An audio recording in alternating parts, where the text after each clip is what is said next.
Thank you all for being us. Today we're bringing in our friends from the Division of Diversity and Inclusion. I'm hoping I'm getting that correctly. So we have a couple people here today. I'm going to let them introduce themselves because of their titles, and I don't want to get them incorrectly. So we'll start with Dr. Hamilton, and why don't you introduce yourself? Good morning, and it's Tiffany Hamilton. Feel free to call me Tiffany. Delighted to be here. Ken, thank you for allowing us this space to just introduce ourselves to you all and your fabulous team. For some, this is my first time meeting you, albeit virtually, but delighted to have this connection. And I do have just a quick slide, just 2 slides to share that will show kind of our division mission and then how we accomplish our mission. So as stated, Tiffany Hamilton, I use she, her, hers pronouns. I have been with PACE almost 1 year. It'll be a year on August 12th. Time has really flown. And I'm delighted to lead in partnership with my team, the Division of Diversity, Equity, and Inclusion. And so really briefly, I'm going to share my screen, bear with me, so that you can see the content of our division. One of the things that we decided in the very beginning was how important words and language are to how we do our work. And so in creating our division mission and how we accomplish that mission, our team is really specific in the word. So you'll get what I'm saying in a moment. But the mission of our division, again, is to create and sustain that welcoming and just campus climate for all members of our PACE community. It's not enough to just be welcoming. We also have to have a just campus climate, right? So in the event that a member of our community experiences something that doesn't reflect who we desire to be, we have the ability to address that, right? Whether that's adjudicating it through our policies or whether it's through the restorative justice process. But anything that poses a threat, if you will, to who we desire to be as an institution, our division is equipped to work in partnership to address those concerns. And we do that through our policies, our practices, and our programming. When we talk about our policies, we're not only talking about the institutional policies, but those within departments or within academic units. And then our practices, because sometimes what we know through research, organizations can adopt behaviors that become culture that then are interpreted as how we do things, but sometimes can be in conflict with the actual written policy. So that's why we felt it critical to talk about not only the policies that drive, but how we institute those policies and bake them into our being. And then, of course, our programming. Many of our offices historically have done programming in a very forward-facing way, and now those programs are being elevated. So what does that mean?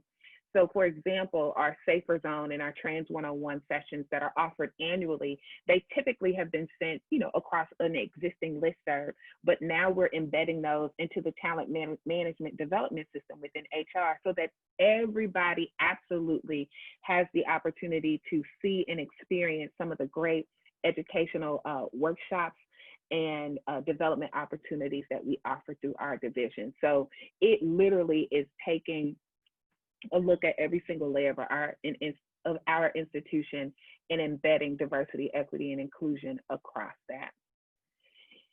And so we uphold the university's mission of Opportunitas by addressing, advocating, educating, and leading. Words matter. And so if you remember nothing else, we address, we advocate, we educate, and we lead. Simply because everything we do, it's critical in that we address the historical and structural barriers in addressing any of the issues that we address through our division.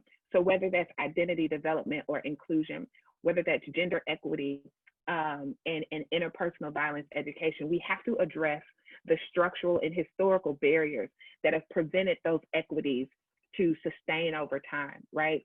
And as we address those things, it's also important for us to advocate for those things. And so that's working with students, faculty, and staff and identifying the platforms to advocate for gender equality, or the platforms to advocate for inclusive classroom practices, or gender neutral or all gender restrooms. Advocating is a critical part of how we increase access to opportunities. And so we work not only at the student level, but the faculty and staff level to do that as well. And then probably where we spend a lot of our time is the educating piece, right? We believe, as I approach this work, I use a very familiar saying my grandmother had to say to me often is, if you knew better, you do better, because I would find that I would make missteps along the way. And it just really speaks to the importance of educating the campus community on the variety of areas that we touch, that diversity, equity, and inclusion is not just looking at who's in the room or who's a part of the conversation, but whose stories are we telling when we're talking about, you know, history, whose research is represented in the curriculum. And so it's really talking through not only the what, not only the who, but then how we get the information we get. And so in that addressing, advocating, and educating, it's our hope that we also serve as leaders, both locally and if not nationally, in having a lot of the conversations, not just about diversity, equity, and inclusion, but how do we infuse it into the higher education experience through the lens of our students, staff, and faculty. I've just received an inquiry from another institution because they've seen some of the work that we've done here at PACE. So we're really committed in connecting with both local partners and national partners to talk about, to be partners and thought partners and conversationalists, if you will, on issues of oppression, violence, and injustice across the DEI spectrum. The offices that do this work had a previous name, but one of the things that we wanted to ensure that whether you choose PACE Pleasantville, PACE White Plains, or PACE New York City, you know that the Division of Diversity, Equity, and Inclusion kind of shows up the same in name, but then we curate our services and support to each individual campus. So OMA New York City, the Office of Multicultural Affairs, is also the Office of Multicultural Affairs in Pleasantville. What historically was known as Interpersonal Violence and Response and Prevention is now the Office of Sexual and Interpersonal Wellness. You remember earlier I said words matter, and it's simply because we want to communicate what we're actually doing for the community, so that once Emmett, Juliet, myself, Denise, Rachel, Lisa, and Z, we all win the lottery and no longer are working at PACE, you know that you can expect to see the Office of Multicultural Affairs, the Office of Sexual and Interpersonal Wellness, both in New York City and Pleasantville, our LGBTQA Center in New York City. We have an LGBTQA Center. It's within the Office of Multicultural Affairs in Pleasantville, so those names are consistent. And lastly, many of you may have been familiar with the Title IX office or Affirmative Action office. And again, words matter. What's the commitment of the office? It's to focus on institutional equity and Title IX compliance. And so those things that are Title IX, affirmative action, or areas of discrimination all fall under the Office of Institutional Equity and Title IX compliance. So I'm going to stop sharing my screen. There we go. That's a little bit about who we are as a division, and now I'll turn it over to my colleagues. I'll start with Emmett and then Juliet for them to introduce themselves as well. Awesome. Thank you so much, Tiffany. Hello, everyone. My name is Emmett Griffith. I use he, him, his pronouns, and I'm the Associate Director of the LGBTQA Center on the NYC campus. So really the role of our center is to educate, advocate, and provide support for LGBTQ and allied communities at PACE. So this includes students, staff, and faculty. We do this through a variety of ways, from weekly discussion groups to large-scale programs to educational trainings. As Tiffany mentioned, we host Safer Zone and Trans 101. We also have some leadership opportunities for students, including our Queer Leader program, which is a peer-to-peer education program focused on LGBTQ+ issues, identities, and best practices. And students get to learn a little bit more about social justice and educate the larger PACE community. We also have student employment opportunities. So we have graduate assistants as well as undergraduate student assistants who help us complete our mission, if you will. And we collaborate in a lot of different ways with other offices in the Division of Diversity, Equity, Inclusion, including Juliet's area, as well as Rachel's office in Pleasantville. So that's really the overarching mission and vision of our office. For the fall, we will be predominantly virtual and offering a lot of different programs in collaboration with the center and on Pleasantville's campus. And I highly recommend you follow us on Instagram to learn more ways to get involved. We are LGBTQA NYC, and I'm gonna put that in the chat and pass it off to Juliet. Thank you. Good morning, everyone. I'm happy to be here. My name is Juliet. I use she and her pronouns, and I am the Interpersonal Violence Prevention and Education Specialist for the New York City campus out of the Office of Sexual and Interpersonal Wellness. The mission of my office is to support the PACE community through issues of what PACE calls sexual misconduct, right? Which include sexual harassment, sexual assault, dating violence, stalking, and all of those related topics and experiences. And we do this in a couple of ways, right? Through raising awareness, through supporting our students, staff, and faculty, and mainly through making these topics accessible, digestible, and less stigmatic for the folks that are members of our community and outside of our community. I am a confidential resource on campus, and that is for two reasons. One is that PACE has designated me as such, and I'm also a social worker, so you're kind of double bound there. And I advertise that the students that work in my office are also confidential resources. So if students would like to talk through an experience, ask questions related to the work that the office does, and they'd prefer to talk to a student, right? Someone who's living their experience day to day, we have that available for them. So all of the peer educators, right? We're called Peer Advocates Against Sexual Assault, or PASA. They are all confidential resources, as am I. PASA and I also collaborate on a wide range of events and programming throughout the academic year, including movie discussions, discussion groups, workshops, right? We go into the University 101 courses, we do healthy relationships workshops, bystander intervention workshops, a whole multitude of things, again, to get PACE talking about healthy relationships, about consent, about dating culture, and kind of unlearn some of the problematic things that we're all carrying. So I will also put our Instagram information in the chat box because that is how we primarily do our advertising for events and programming, office updates, and some education as well on self-care, on consent, etc. If you have any questions, feel free to email me. We hire for PASA members typically in the spring. So if students are looking to get involved, it is a paid position, and we typically start the hiring process around March.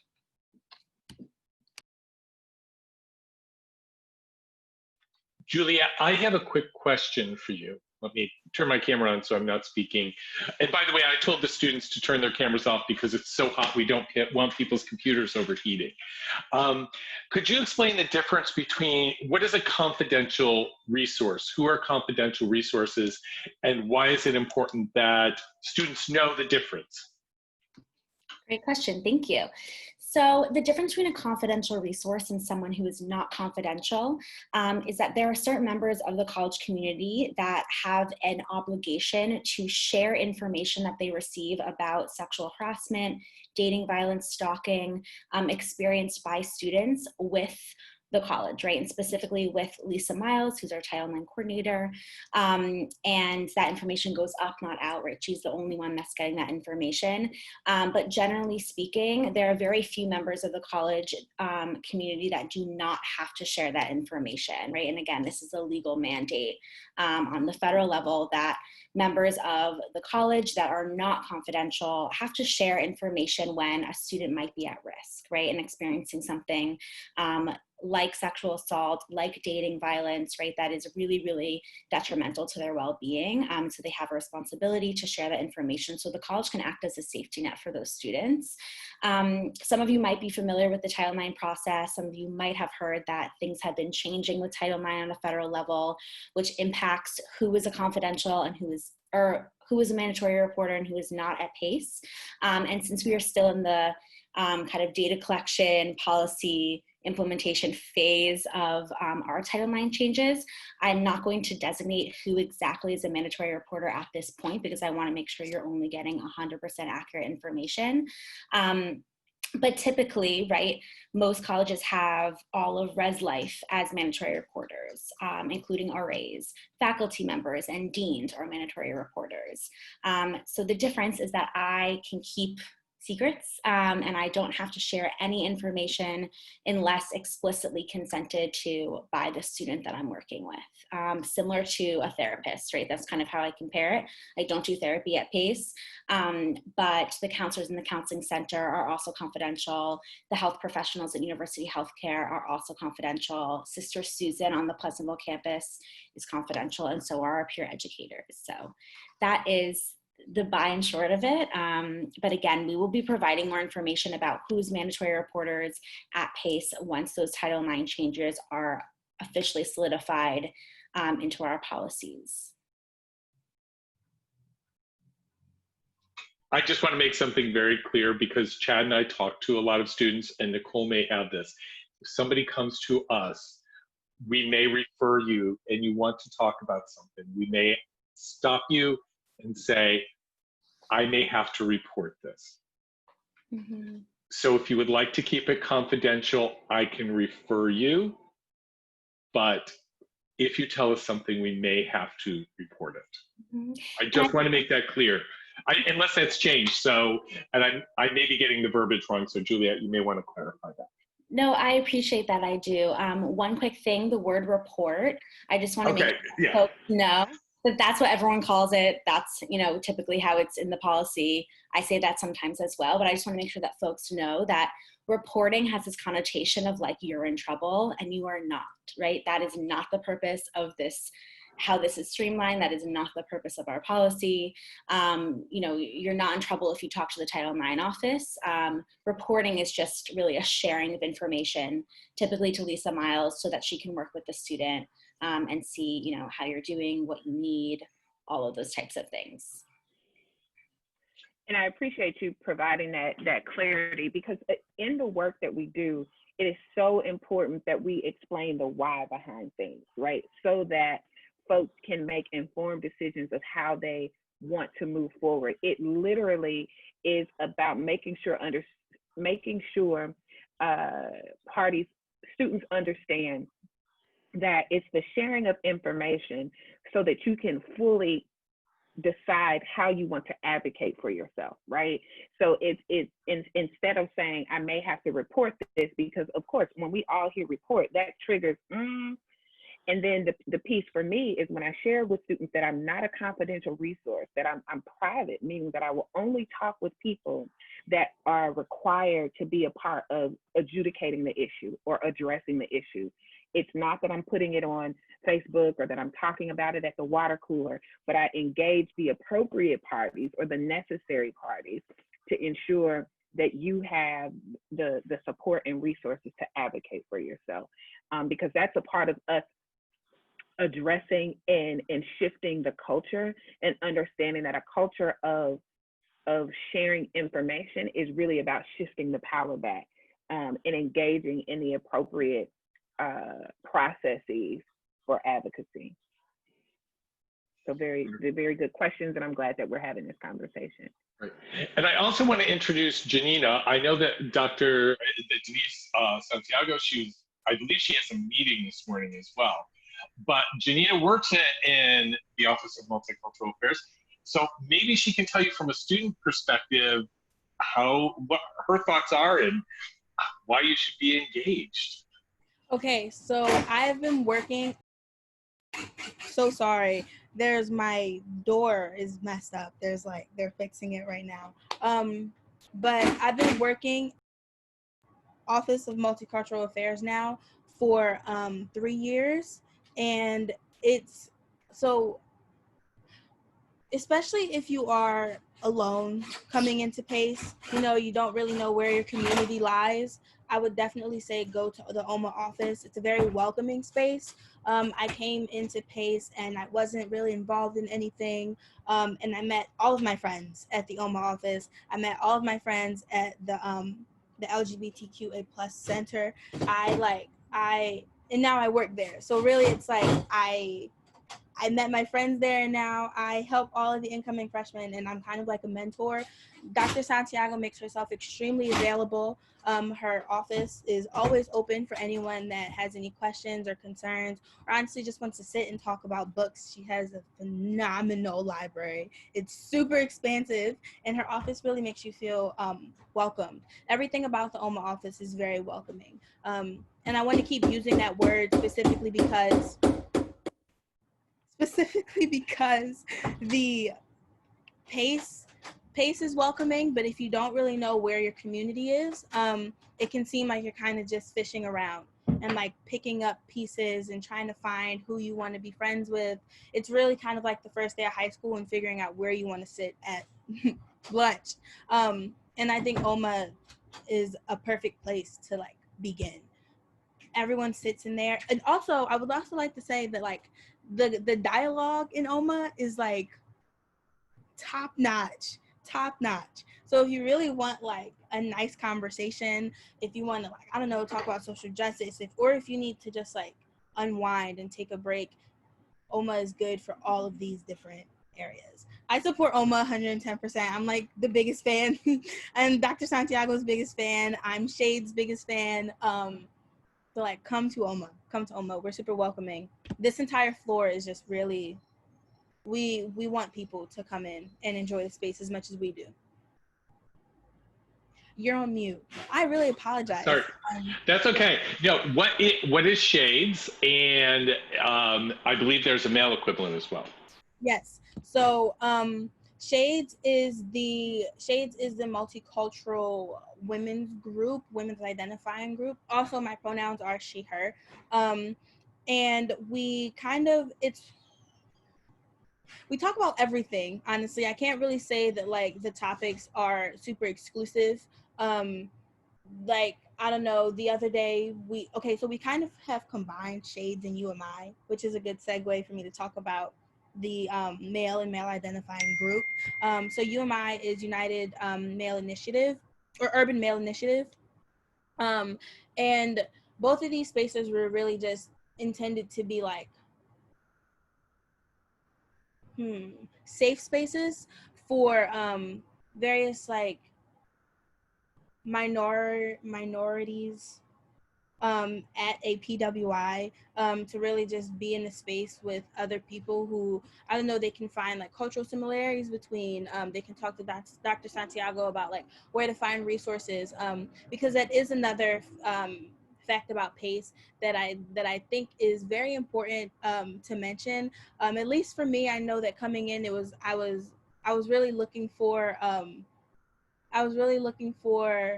people that I could relate to when I came in, and I think that Shades and UMI is a really good place to start. If you aren't used to necessarily being in predominantly white spaces, and that's not to say that it's necessarily a bad thing, but it's nice to find a sense of community. It is in Shades and UMI. Now, what do we talk about? I just had to throw that out. What do we talk about? Everything. Last week's topic, the question was, does heaven have a ghetto? And it starts, a lot of times it starts with the question, and it really does expand into a very large overarching conversation about everything. Like, we got into where we come from, and like the different parts of our community that we really adore and that we miss, and like the differences between like urban spaces and like gentrified spaces. So like it's truly just the dialogue. Shades and UMI are both really free spaces for dialogue and to discuss like controversial topics in a low stakes environment. We talk. It's also definitely like an educating space. You know what I mean? Like no one comes in with any kind of hard feelings or any like really like stern opinions about things, because we're all here to just talk and learn from each other, and feel a sense of community. Yes. Great answer. Great answer. Emma, you may have some things at your area that you might want to mention as well. Yes, thank you for that, Ken. So going into the fall, we are going to be having at least one program every single day of the week. So on Mondays at noon, we're collabing with OMA for the Social Justice Reading Group, which is a dialogue space talking about a variety of different readings and media. Yeah, Nina's like cheering over there.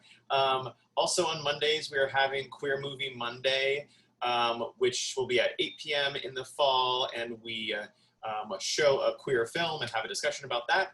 Tuesdays is Out to Lunch, which is an LGBTQ discussion group talking about a variety of identity topics. Wednesday is Tea Time for trans, non-binary, and gender non-conforming students, which I facilitate during Common Hour on Wednesdays. Thursdays is Cutie Pop Corner for queer and trans students of color. And Fridays we have Healing Friday, which is a self-care, healing, sort of learning more about coping skills and mental health type of space. So those are our weekly programs. We will also be doing some larger scale ones in collaboration with SEDACA and OMA, but those would definitely be the ones that I would want to mention. And I know it's a lot of information, so definitely feel free to reach out to me for those Zoom links, and I'd be happy to put anyone on our listserv as well.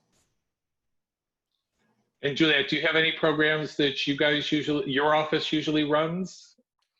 We do. So we are focusing right now on Weeks of Welcome programming. We have monthly discussion groups. We're still figuring out the perfect day of the month to hold them, but coming up the soonest in September, we're doing Meditation Mondays. So every other Monday, I'll be leading a guided meditation virtually for students to tap in wherever they are. We are doing an Instagram live event on safer sex in the time of COVID, what this pandemic means for our sexuality and healthy sex behaviors. And we're also doing a meet and greet, so everyone has the opportunity to chat with our wonderful peer educators and confidential resources out of our office. And we are also working on some programming for October, which is Domestic Violence Awareness Month, and seeing how we can best engage the community around those issues in October. Wonderful. Is there anything else to add before I open for questions? Okay, questions. I hope someone has questions. Sully, you always have questions. I know I always have questions, but I'm in social justice and youth, so I met them all. Yeah, sorry. But I will be signing up for the list reserve. You know, I've reached out to them before, so it's like, you know, I don't really have questions. Okay, does anybody else have questions or thoughts or comments? Well, wonderful. It's 11:30, and I'm not going to sit here. I'm going to say I would love to take a break for a few minutes. But if nobody has any other questions, we'll let it go. Thank you all for taking time out of your busy schedules. As you said, your offices are very important to student success and student life. And kind of, I just want to reiterate something that Daryl said in the last session, is that there's lots of support at PACE for students. You may feel, you know, Janina said something about you're not sure where to find something and you're picking things around. If you ever, I always use the analogy, students, you may feel like you're walking on a tightrope over the Grand Canyon and you're all alone doing that. You're not. You're walking on a big old board that's this wide, that's 2 inches off the ground, and there are lots of people with their arms outstretched waiting for you to grab out for a hand. all you got to do is take a moment, look around, reach out, and there is somebody, like Diana Ross would say, reach out and somebody's there to grab your hand. And probably nobody got that reference because you're all young. But anyway, okay, well, we'll take a break. Students will be back at 2. Again, thank you, Emmett, Tiffany, and Juliet, and Janina for coming in. It was wonderful to have you.